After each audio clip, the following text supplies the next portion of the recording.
Hey gardeners, Amy here with Garden Up. Today I'm here with my buddy Alan to talk about this plum tree here. I noticed about a week ago that the leaves are just really, really sparse and there's a lot of dead branches. And I was like, what's going on? I wasn't sure. So I called my arborist to come have a look at it.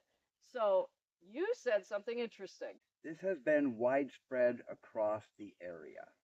And last season, we had an ungodly long period of extreme heat. Many weeks of 90 pluses, several weeks of 100 plus temperatures. Yeah. And these plums do not seem to like high degrees of heat. And it's been kind of my observation looking at some of these that the twigs look dehydrated and they just don't have enough life in them to come back after that. I'm pretty certain that what's been going on is during that heat, the transpiration from the leaves is exceeding what the roots can absorb, and the end result is the tree just doesn't have the, what it needs to keep going or to store it through the winter. Yeah. And So should I have watered my tree more? 'Cause this is a xeric side of my yard. It gets water 4 times a year, except my neighbor waters her grass every day. So it's getting water from there. and that's the side of the tree that's also doing the best. Ah, okay. So yeah, I should be watering it more. All right. That's why I was saying that I'm pretty certain that it's a water related issue just because the twigs look dried out. The problem is when they become stressed like this, it opens them up to a wide variety of health issues. Yes. When they get this stressed, many times there's a borer called shot hole borer. It leaves tiny little holes that look like pinheads or like somebody had taken a brad nail and tapped it all over the place. Problem there, of course, is when you see the holes, the bug has already left the building and the damage is done.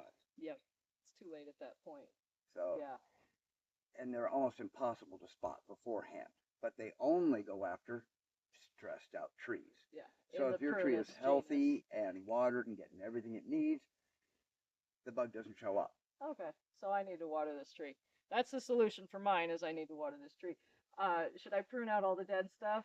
You may as Presumably. well, it's not going to grow. It's not going to And grow. when you're pruning on these things, you've got to look at, here's this little guy sitting way out here at the tip. He's the last one in line. He's going to be the weakest guy getting the least amount of nutrition. So when you're pruning, go back to find a good, healthy branch that's coming out that's basically getting more, robbing the end. Yeah. So prune back one bud's worth. Yeah. Some branches like this one here don't really have that, in which case that's probably not going to be able to store enough energy to make it through the winter and it'll just be gone next season. Yeah. If it's got fewer than 2 leaves or fewer than 4 leaves, it's definitely not going to make it. Prune it out. Okay. So that little guy there, he's a goner. But This one will probably here. survive. Yeah.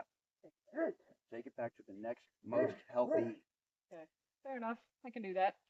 All right. And then what else have you seen this year as far as damage to plum trees, or is that about it? This is about it. It's Okay. just they just don't recover from that much heat.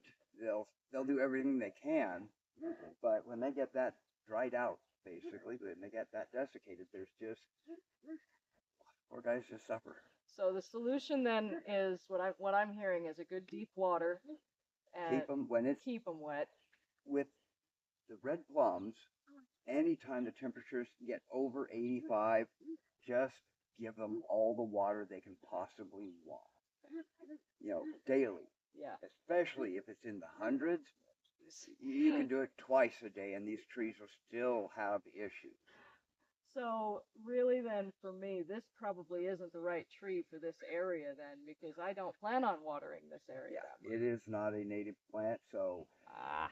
it will survive, Yeah. like most of them will, but this will be the end result. Is there will always constantly be dieback. The tree will push out past it, it'll die back, it'll push past, it'll dry back, and you'll end up with a tree that's about 75% dead stuff and 25 still going. Yeah, yeah. Okay.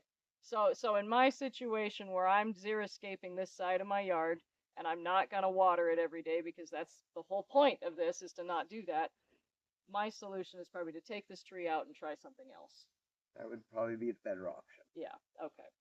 In the short term, I'll go ahead and prune it. I don't know what I'm going to plant here yet, although I do have some from the conservation district that might be better choices.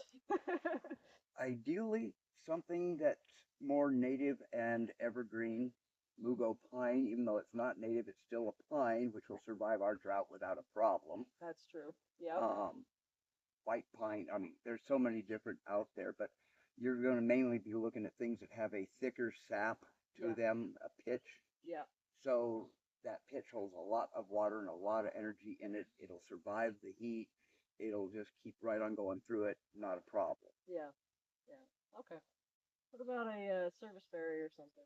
Serviceberry's a native plant here, so yes, they would do just fine. They're used to it. They've Okay. adapted over There we time. go. Any native plant. Ginkgo biloba would do well.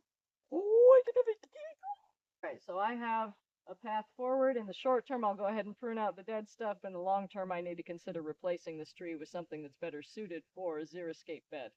Thank you so much, Alan. My pleasure. Okay, thanks for watching, guys. If you have any questions, make sure to drop them in the comments below. We do our best to answer each one. If you haven't already done so, please subscribe, like the video so more people can see it, and I'll see you in the garden.